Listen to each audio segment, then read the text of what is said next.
মুহূর্তে বাংলাদেশের কণ্ঠস্বর, বাংলাদেশের অতীতময় যোদ্ধা এখন বক্তব্য রাখবেন জনাব হাসনাত আব্দুল্লাহ।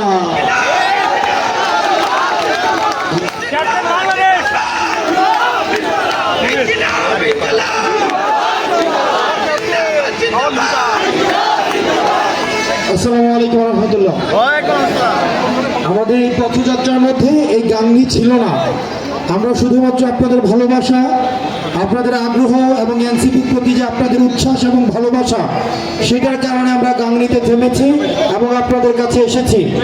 এবং এখানে আপনাদের এই যে তরুণ প্রজন্ম, আপনারা যারা আছেন এখানে অধিকাংশ হচ্ছে তরুণ প্রজন্ম, আপনাদের কিছু দায়িত্ব আছে। আমি এই দায়িত্বটাকে আপনাকে মনে করাই দিতে চাই। আমাদের যে আগের যে নেতৃত্ব যারা ছিল, তারা দেশ থেকে টাকা পাচার করে বিদেশে আমোদ ফুর্তি করেছে। তারা নিজেরা দেশে আমাদেরকে বড় বড় জ্ঞান দিত, নিজেরা রাজনীতি করত, ছেলেদেরকে নিয়ে রাজনীতি করাতো, অন্য ছেলেদেরকে নিয়ে রাজনীতি করাতো, কিন্তু নিজের ছেলেকে বিদেশে রেখে পড়াশোনা করতো। আবার নিজের সেই ছেলে বিদেশে থেকে এসে বাপের দুর্নীতির টাকায় বিদেশে পড়াশোনা করে এসে দেশে এসে আবার নেতা হতো।